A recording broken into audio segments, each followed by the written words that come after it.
Eminem losing himself in the excitement.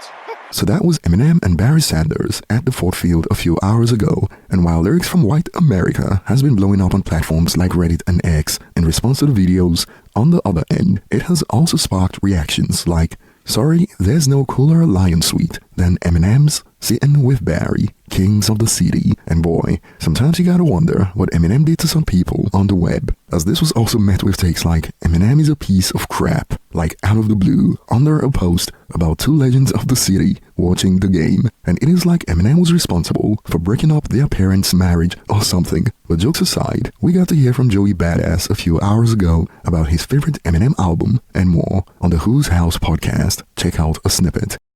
Before you leave, you're on Eminem's channel. Does Eminem play a part in Joey Badass world? This is his channel. So Infinite. Oh wow. Yeah, that right there had me in a cobra clutch when I was like coming up. Yeah. Wow. Like when I was Infinite. like 17, what you talking about? 18? The trunk, the trunk and the dead bodies? Yes. Oh. Infinite and Slim Shady LP, those are my favorite bodies of work from M. But shout out to M, man. I mean, listen, that's a GOAT. That's a rap god right there. You know what I'm saying? So salute. I never met him, but you never met M? Never met him. Wow. Oh man, we gotta get this. There's a lot of things I gotta do today.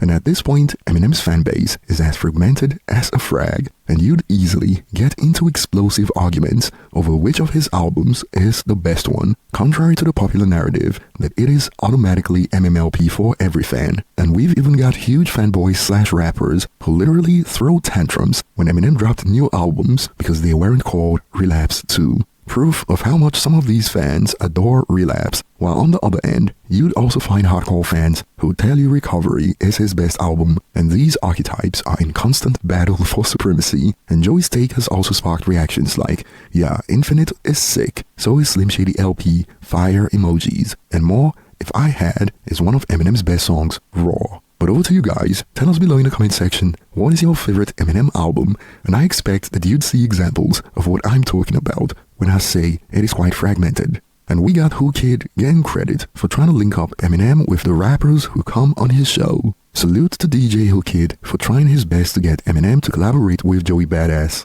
Ghostface Killah, Bun B, Fabulous, etc., despite Rosenberg insisting that Eminem only collaborates with nonsense artists. And once again, we got quite the hyperbole while Paul Rosenberg stays catching strays. I'm like, what did he say fuck me for? And Paul Rosenberg was out here catching some hands while celebrating Terrence Crawford's win. Damn. And moving on to the next point, usually on Drink Champs, they have this segment where they ask their guests to choose between icons, rappers, actors, you name it.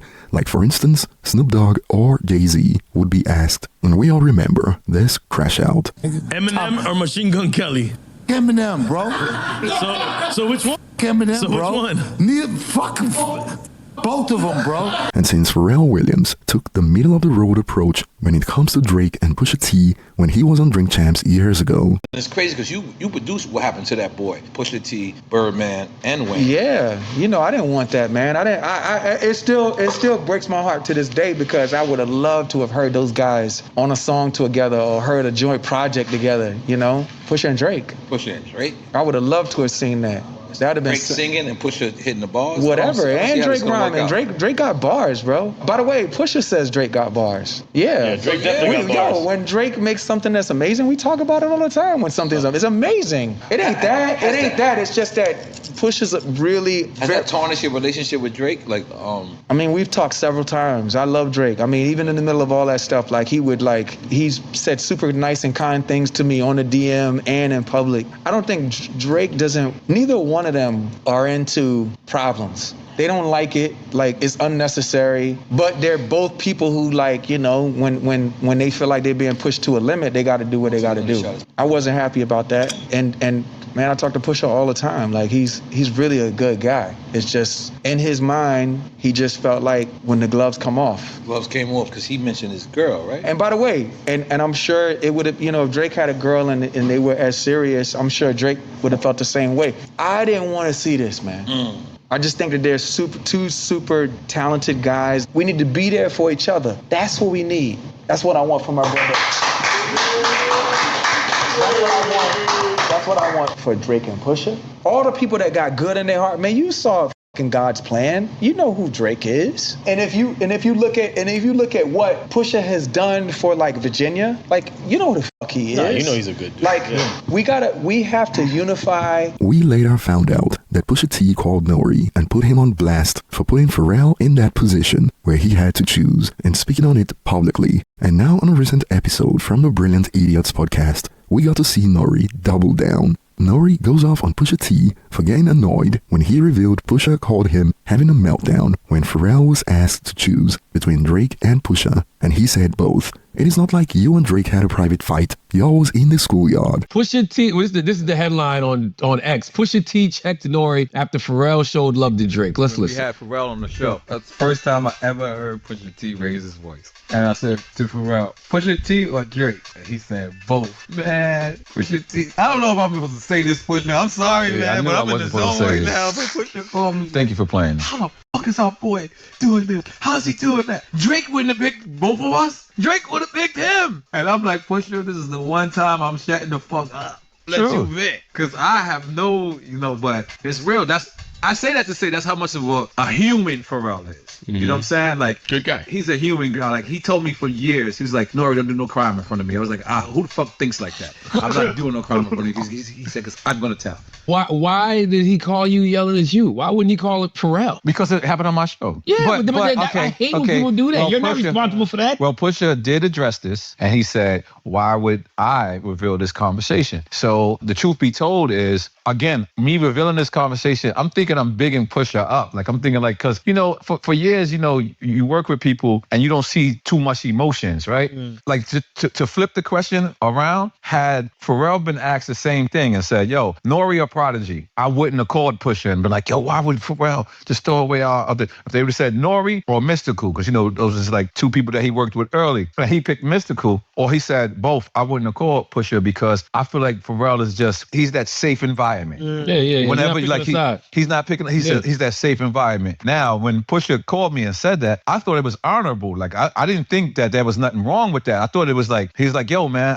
And I said Drake. I said on that interview, I just said, Pharrell couldn't pick between Drake or Pusha T, but Drake would have said that. That's what I said. I said Drake would have picked, but what was said was 40 would have picked Drake. Like, you know what I'm saying? If this same interview was like 40 would have picked Drake. What you're trying to say is that the producer should always pick the artist that they produce. No, your camp. You should always pick your camp. Yeah. It's Charlemagne before everybody. Yeah, like, you know what I mean? That's y'all partners in a great way. So Pharrell didn't do that, and that's what Pharrell didn't do that. And by the way, to me, so I think Pusha was like, yo, why did N.O.R.E. say that conversation? First off, I did not think that was off the record because there's a famous person calling another famous person about another famous person that argue about the most famous person on the planet. And it's not like you and Drake had a private fight. Y'all was in the schoolyard. Y'all came out the schoolyard. Y'all invited everybody after 3. Come downstairs. So this is not a private. And right now, the reactions are all over the place. Some people believe that Pusha T was in the wrong for how he reacted.